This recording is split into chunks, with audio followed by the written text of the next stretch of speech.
Assalamualaikum warahmatullahi wabarakatuh. Pemirsa, selamat berjumpa kembali di acara Mengenal Juz Amma bersama Ustadz Quraisy Shihab. Kali ini Ustadz Quraisy akan mengupas surat Al-Balad. Surat yang diturunkan di Mekah dengan jumlah 20 ayat ini, di samping memberi isyarat bahwa manusia adalah makhluk yang lemah dengan berbagai persoalan peliknya, juga berbicara tentang perhatian Allah kepada kota Mekah. Di samping menjaga ketenangan dan rasa aman di kota ini, Allah juga melimpahkan rezeki serta kesejahteraan kepada penduduk yang tinggal di kota yang terkenal dengan tanah tandusnya itu. Potret kota yang aman dan serba ada ini masih bisa dilihat hingga saat ini. Mengapa Allah sangat peduli terhadap kota Mekah hingga menjamin kehidupan masyarakat di kota suci itu? Pemirsa, untuk mendapatkan jawabannya, kita simak bersama uraian Ustadz Quraisy Shihab berikut ini.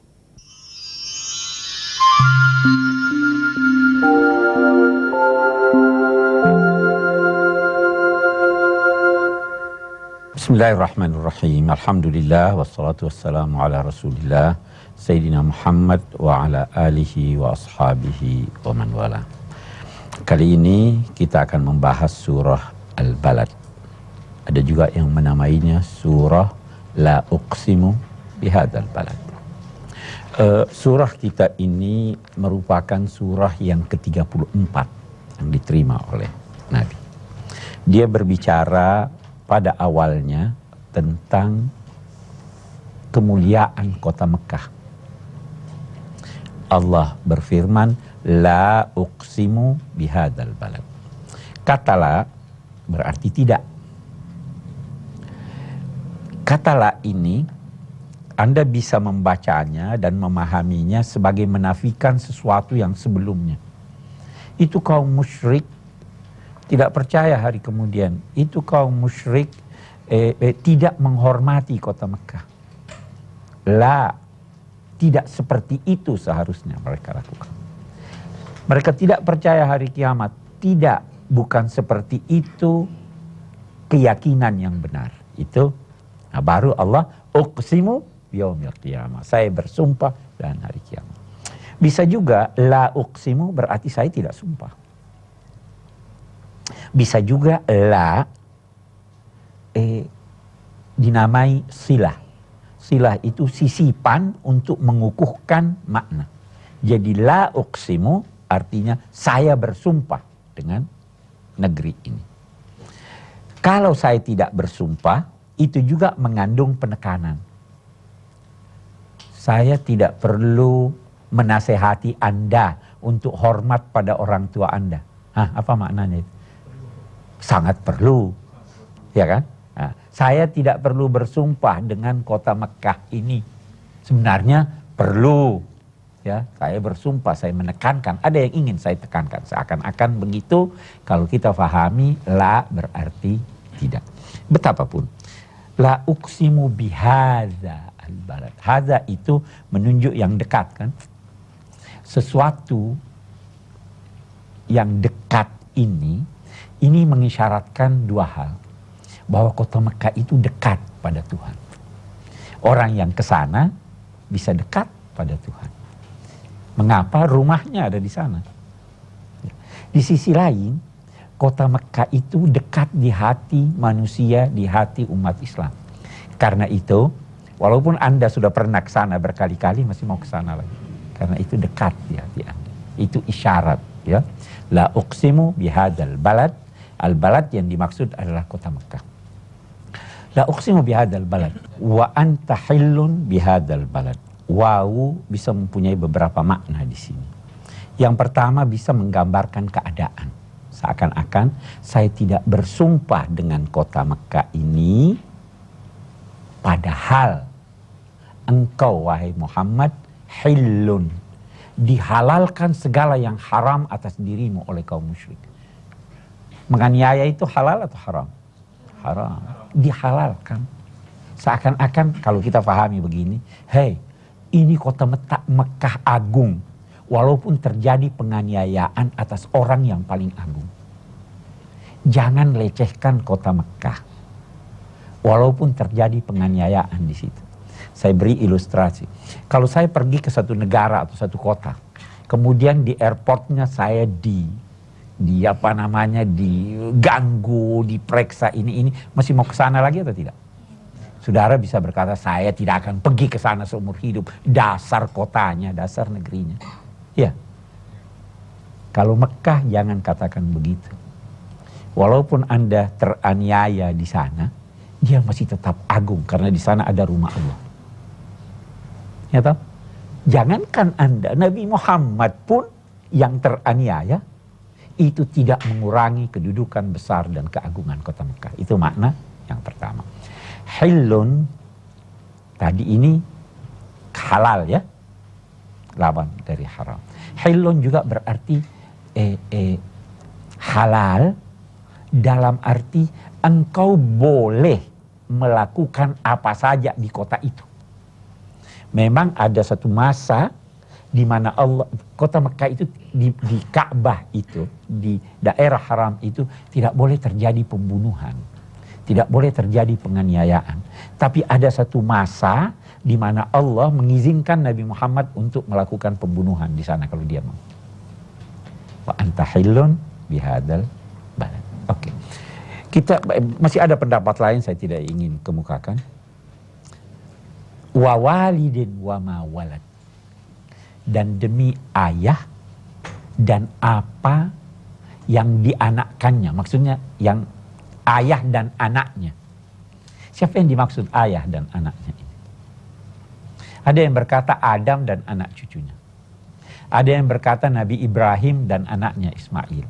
Ada kaitannya, Mekah itu Ummul Qura, induknya, sumbernya, tempat yang paling mulia di seluruh negeri. Sumber dari ajaran. Adam sumber manusia.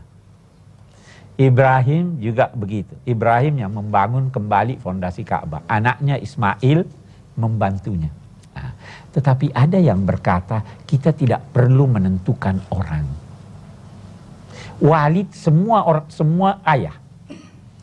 Anak semua anak.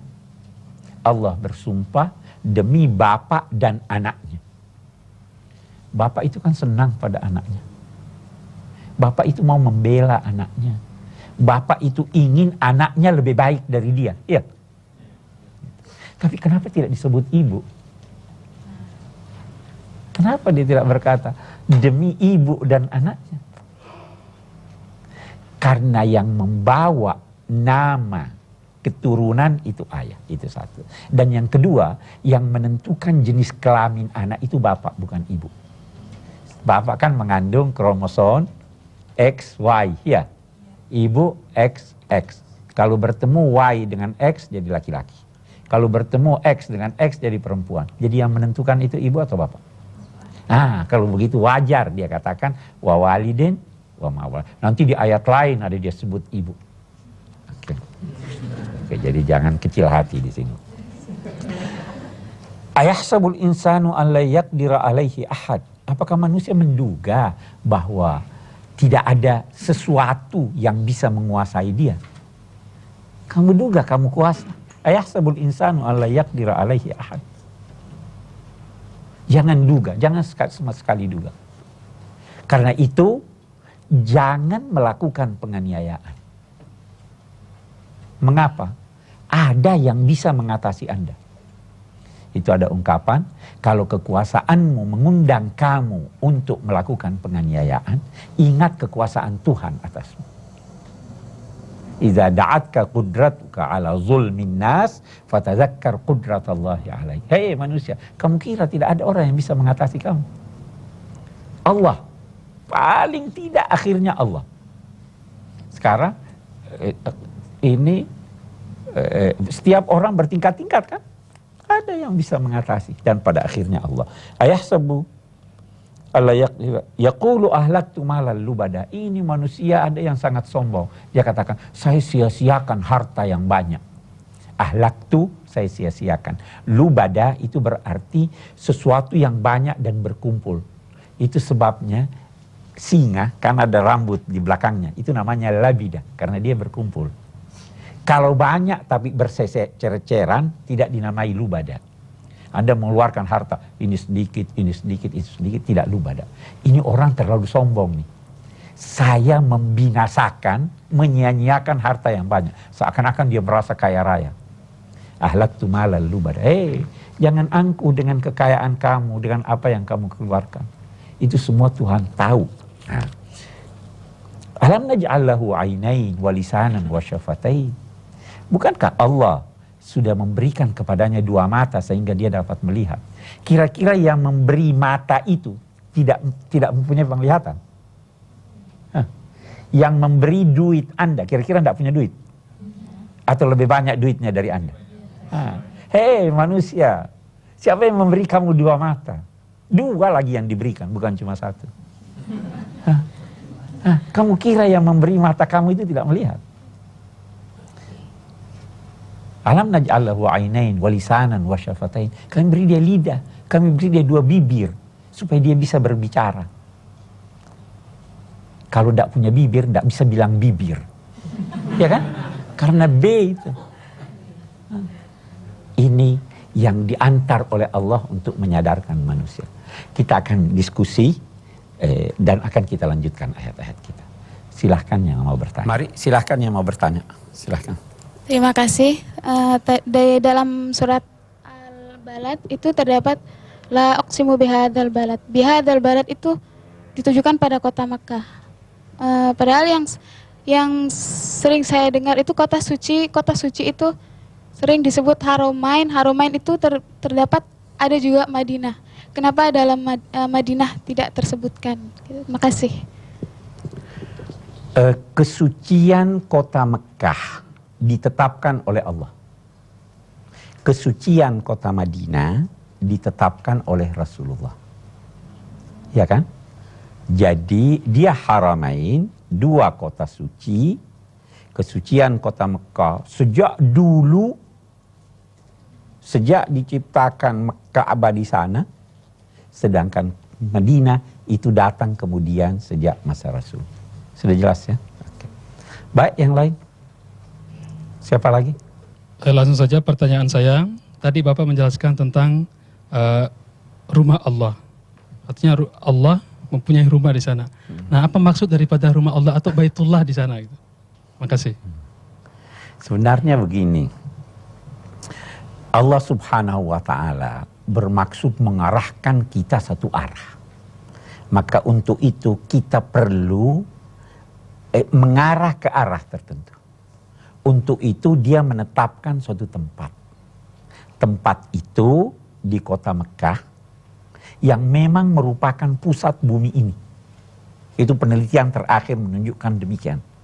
Nah, di sana diperintahkannya untuk membangun suatu bangunan. Bangunan itu Anda lihat berbentuk kubus. Kemanapun orang mengarah untuk sholat bisa. Ke depan, ke selatan, utara apa. Itu hanya lambang kehadiran Allah. Seorang hendaknya sadar bahwa dimanapun dia berada, dimanapun dia menghadap, Allah ada di situ. Itu sebabnya rumahnya dalam 2 tanda petik, rumahnya dibuat dalam bentuk kubus. Kemanapun mengarah.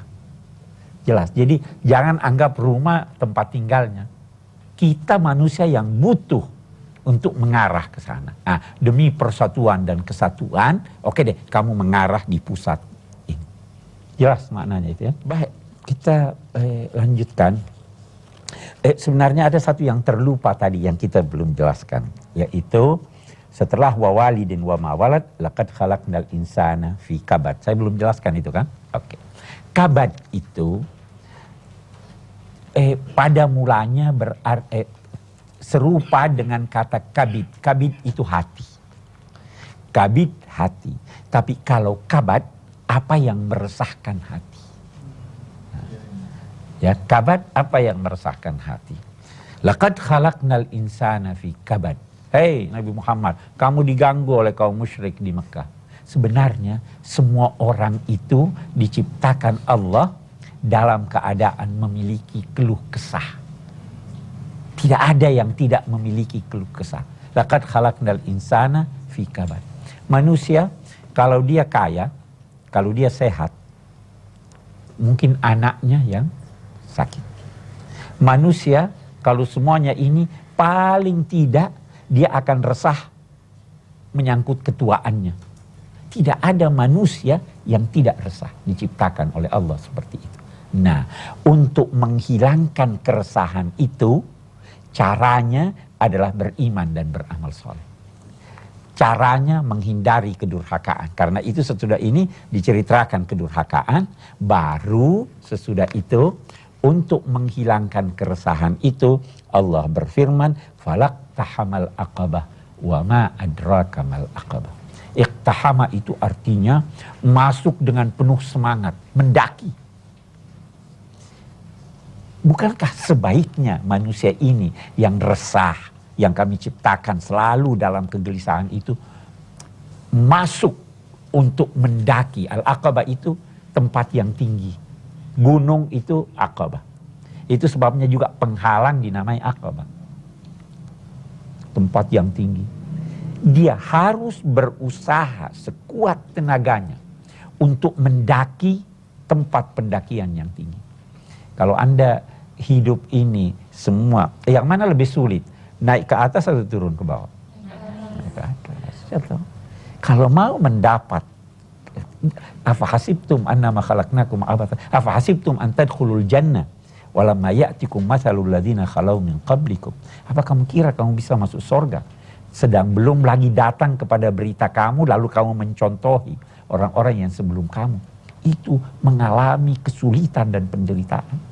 Mau tenang hidupmu pada akhir hidupmu di akhirat, ayo iqtah, maju dengan penuh semangat untuk mendaki. Apa sih pendakian itu? Wa ma adraka mal aqabah. Tahukah kamu apa jalan yang mendaki itu? Sulit digambarkan dengan kata-kata, tetapi sebagian darinya adalah fakku raqabah. Fak itu artinya membuka, raqabah itu artinya leher. Itu pada mulanya. Dulu tawanan atau budak itu pertama kali diikat tangannya ke lehernya, jadi dia tidak bisa bergerak. Nah, makna ini kemudian walaupun sudah tidak diikat lehernya, lepas tangannya, budak dinamai raqabah. Melepaskan ikatan-ikatan yang membelenggu seseorang. Kalau dulu ada perbudakan, oke. Sekarang bisa jadi ada orang-orang yang terbelenggu. Ya. Itu salah satu jalan mendaki adalah lepaskanlah ikatan-ikatan yang membelenggu seseorang. Boleh jadi yang membelenggu itu kemiskinannya. Boleh jadi yang membelenggu itu kebodohannya. Boleh jadi yang membelenggu itu penjajahan dari luar. Macam-macam. Fakku raqabah. Apalagi? Au it'amun yaumin dzi masghaba. Masghaba itu lapar. Sabir lapar.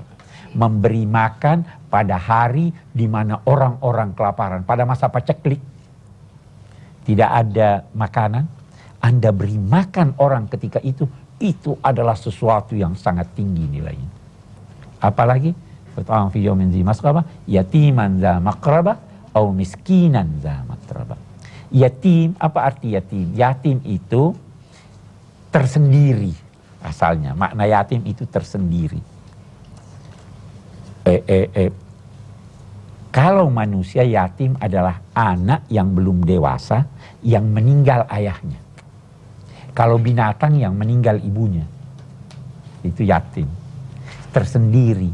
Nah, tetapi sebenarnya kata yatim ini kita bisa perluas maknanya sehingga semua orang yang butuh. Memberi bantuan kepada semua orang yang butuh. Au miskinan za matrabah. Matrabah itu terambil dari kata turab, tanah. Orang kalau masih punya duit, masih punya rumah yang melindunginya, masih punya papan tempat dia tidur, itu masih lumayan. Tapi ada orang yang tidak punya rumah, sehingga dia terpaksa tidur di tanah. Ini miskinan za matrabah. Baru tsumma kana minal ladzina amanu wa tawasau bis sabri wa tawasau bil marhamah. Kemudian itu maknanya di sini kemudian apa? Bahwa ini dia sudah lakukan semuanya, kemudian pada akhir usianya dia masih tetap beriman. Jadi jangan duga Anda sudah beri bantuan, Anda sudah ini dan sebagainya. Tidak ada keimanan atau tidak diakhiri hidup Anda dengan keimanan, jangan duga Anda mencapai al-aqabah, tempat yang tinggi itu.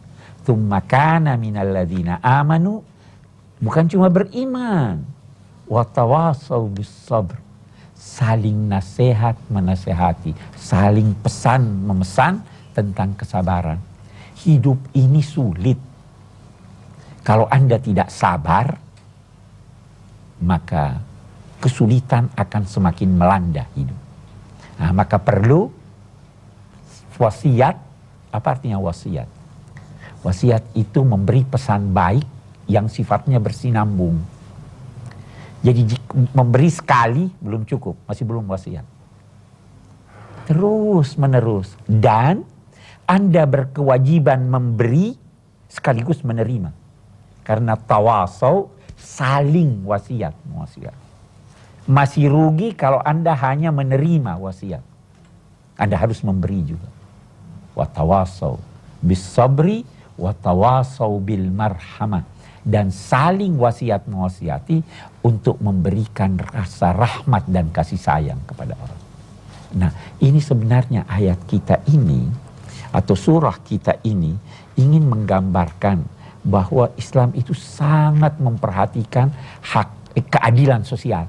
Keadilan sosial. Sangat memperhatikan perlunya untuk menanamkan rasa optimisme di hati manusia. Memperhatikan pemberian rasa kasih sayang. Rahmat itu apa sih artinya rahmat? Rahmat itu artinya kepedihan yang dirasakan di dalam hati, yang mendorong Anda untuk menanggulangi kepedihan itu. Ada kepedihan.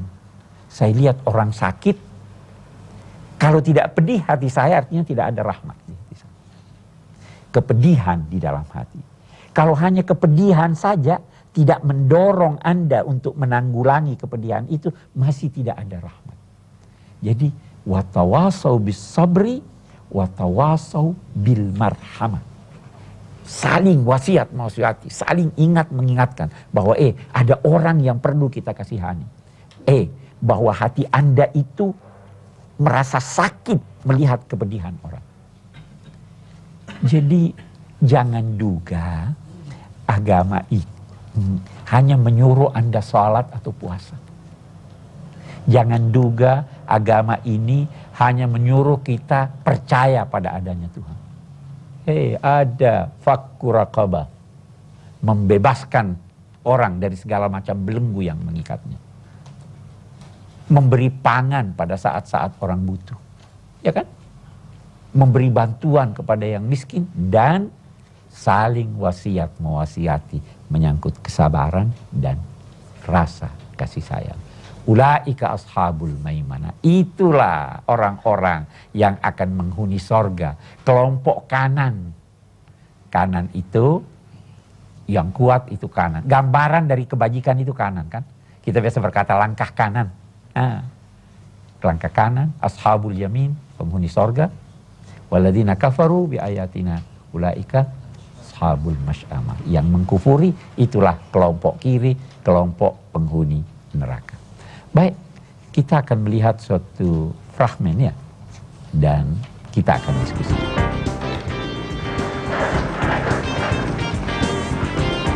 Lin, tolong panggil Wan ke sini dong. Baik, Pak.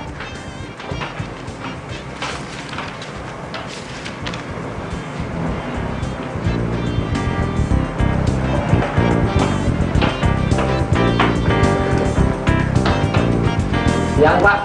Siang. Bapak memanggil saya. Wan, aku minta tolong. Ini difotokopi, rangkap 2 ya. Baik, Pak. Cepetan, karena sudah ditunggu sama Pak John. Baik.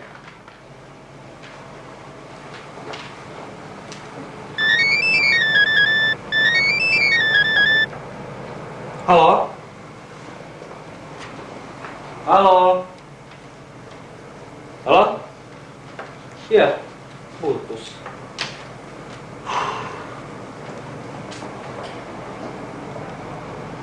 Ini Pak, fotokopinya. Mau kemana?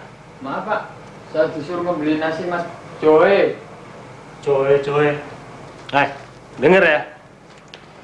Sebelum saya izinkan kamu pergi, kamu itu jangan pergi. Ngerti? Baik Pak. Oh, kerjaan belum kelar aja kok. Sekarang kamu ini kasih ke ruangan Pak John, ya.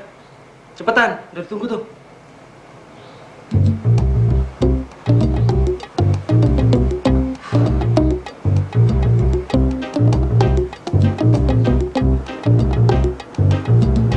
Wan.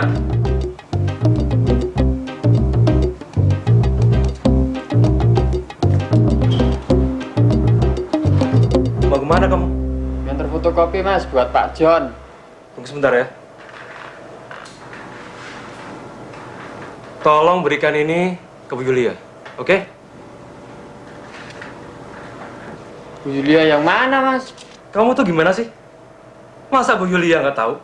Dia itu marketing manager, ngerti? Oh, Bu Yulia yang di gedung sebelah itu. Iya. Cepetan. Wah, Ada apa lagi? enggak Mas. Enggak apa-apa.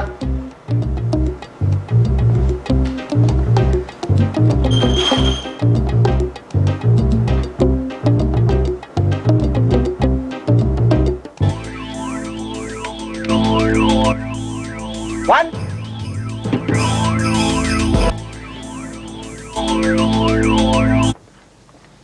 Iya Mas. Iya, mana makanannya? Waduh lupa. Maaf Mas, belum sempat. Kami ini office boy macam apa sih? Disuruh gitu aja gak kelar-kelar. Udah lapar nih. Ya Mas, bentar tak beliin.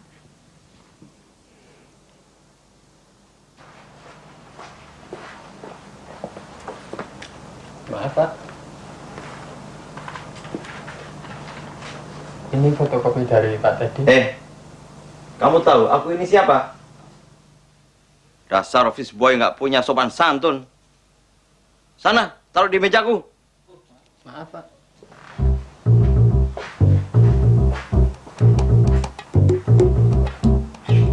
Salah lagi. Berat juga tugas office boy. Namanya sih keren office boy. Tapi kerjanya disuruh-suruh.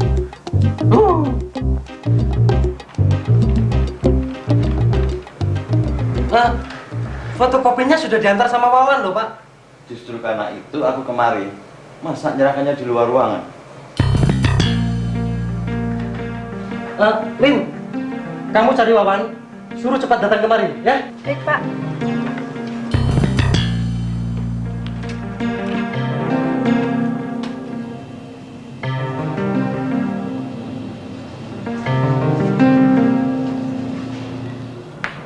Wan!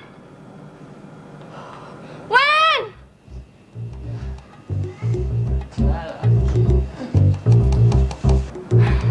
Ngapain aja sih kamu? Dicari Pak Teddy itu. Buruan sana. Bapak marah. Kamunya sih. Lamban. Dasar pemalas. Masa istirahat sebentar nggak boleh sih, Bu? Ya boleh, tapi kan ada waktunya. Sudah sana, buruan. Iya, Bu. Nanti malam ikut saya ya. Ada undangan dinner di Hilton.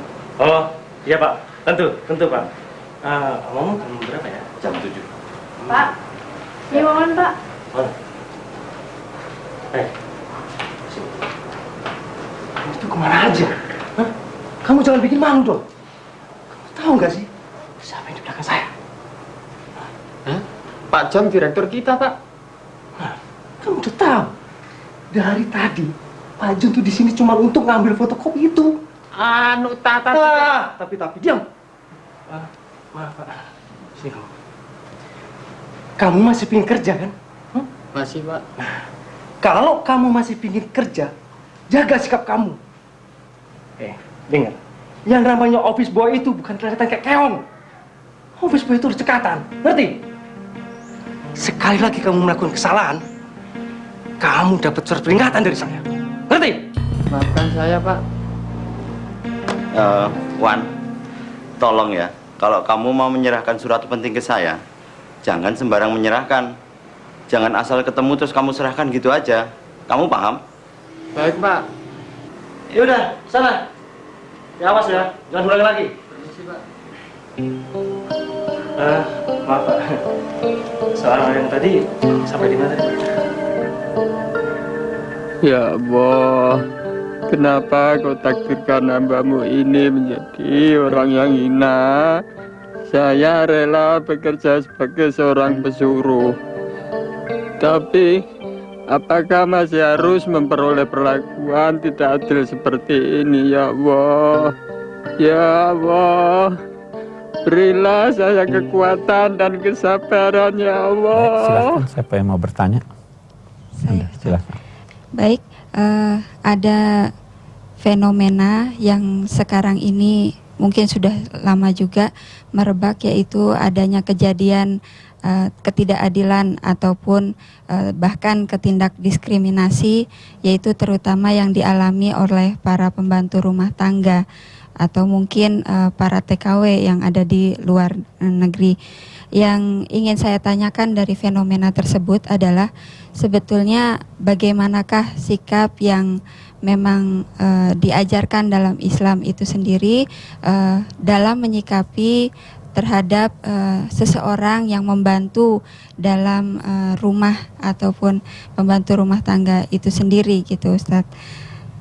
Mungkin itu. Makasih. Baik, pada prinsipnya Allah Subhanahu wa Ta'ala menyatakan bahwa semua manusia itu kedudukannya sama di sisi Allah. Memang Allah menjadikan sebagian manusia ini mampu, sebagian manusia tidak mampu dalam bidang-bidang tertentu.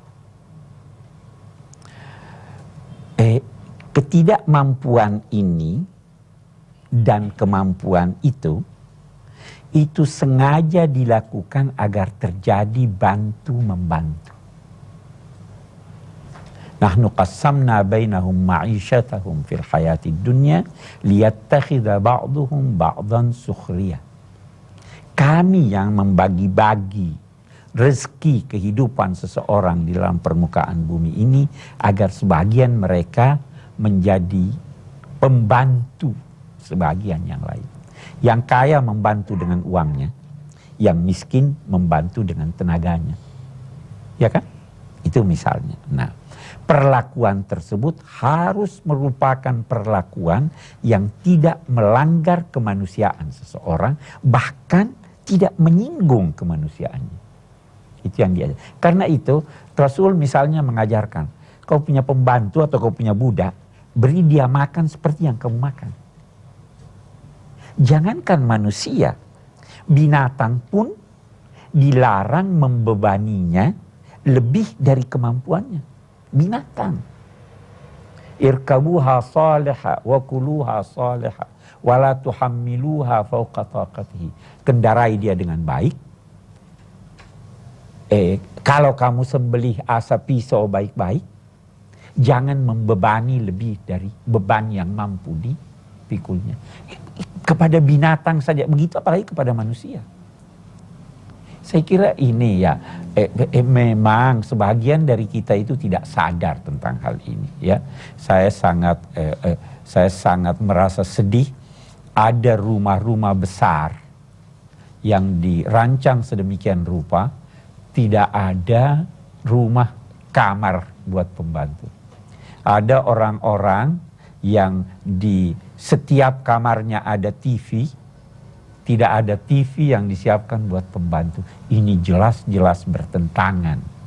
Ya, sudah tidak dipersilahkan dia datang nonton di ruang keluarga, tidak juga diberikan dia kesempatan untuk menonton. Saya kira ini bukan perlakuan yang dikehendaki oleh agama. Karena kita butuh kepada mereka. Saya kira kita paling merasakan kebutuhan itu waktu Lebaran itu baru rasain semuanya itu. Iya kan? Nah, padahal itu bukti bahwa kita yang mampu butuh. Jadi saya kira itu pandangan dari ajaran Islam secara umum. Mari Bu. Bismillahirrahmanirrahim. Kenapa Al-Quran tidak langsung menghapus perbudakan, Ustaz? Terima kasih. Ya benar. Sebenarnya begini, saya ingin beri ilustrasi. Seandainya dalam suatu masyarakat tiba-tiba terjadi PHK, kira-kira kacau masyarakat itu atau tidak? Kita pernah mengalami di Indonesia. Oke. Ini budak-budak tinggal di rumah tuannya. Jadi berarti dia punya tempat tinggal. Makan di sana. Diberi pakaian oleh tuannya. Bayangkan kalau langsung dia katakan kamu keluar merdeka, silakan keluar. Kira-kira dia bisa dapat kerja? Dia bisa dapat rumah? Dia bisa dapat makan? Belum tentu. Nah, karena itu cara yang ditempuh Al-Quran bertahap. Diberinya sejak di Mekah. Ini ayat yang kita bahas turun di Mekah. Sudah anjuran yang begitu besar untuk memerdekakan budak. Kalau ada pelanggaran tertentu, sanksinya merdekakan budak. Ya toh? Kalau ada anjuran, merdekakanlah budak. Ini semua cara-cara yang ditempuh agar supaya pada akhirnya perbudakan itu hilang. Seorang yang kawin sama budak, anaknya sudah tidak jadi budak. Nah, memang juga tidak bisa langsung dia katakan saya tidak mau perbudakan, karena dunia ketika itu mengenal perbudakan. Islam, Al-Quran tidak membuka lagi pintu perbudakan kecuali satu, yaitu tawanan perang. Kenapa? Karena dulu orang yang ditawan oleh musuh langsung diperbudak. Maka tidak mungkin Al-Quran menempuh jalan yang ditawan dari mereka pulang aja. Nah, maka tetapi perbudakan ini disertai dengan tuntunan-tuntunan yang begitu agung sehingga memperlakukan mereka sebagai manusia. Tetapi pada akhirnya akan habis dengan sendirinya. Saya kira begitu. Ingin kita mengambil kesimpulan dari surah yang kita ini. Mungkin yang pertama, setiap orang harus sadar bahwa hidup ini pasti dilalui dengan adanya keresahan. Tidak mungkin sepanjang hidup Anda akan senang terus. Pasti ada keresahan. Itu laqad khalaqnal insana fi kabad. Yang kedua, bahwa Allah Subhanahu wa ta'ala menggugah setiap manusia untuk menyadari wujud Tuhan dan kuasanya.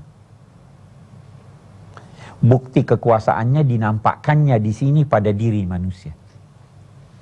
Ada yang melihatnya, ada yang kuasa atasnya. Buktinya bahwa dia diberi dua mata, dia diberi, bisa dibayangkan. Kita ini kan saling butuh ya. Saling butuh. Kira-kira kalau kita tidak bisa berbicara bagaimana ini caranya? Menyampaikan kebutuhan. Hah? Isyarat. Betul, isyarat. Yang mana lebih susah, isyarat atau ngomong? Isyarat. Jadi sebenarnya Tuhan berikan kita itu yang termudah. Ini orang tidak sadari ini. Dan anehnya, anjing kucing itu suaranya di mana-mana sama, bahasanya di mana-mana sama. Ya. Kalau manusia tidak sama. Ini kuasa Allah. Kenapa kita tidak sadari itu? Ya. Ada kata yang kita bisa ucapkan orang Arab tidak bisa ucapkan. Ada enggak? Cincin itu tidak bisa diucapkan orang Arab. Ya. Misalnya begitu. Ini kuasa Allah, dia gugah kita dengan ayat ini. Apalagi yang lain, bahwa kesimpulan yang lain bahwa Islam itu bukan hanya akidah, tetapi perhatian terhadap semua orang yang lemah, sehingga itulah jalan menuju pendakian menuju surga. Saya kira itu kesimpulan yang dapat kita ambil di sini.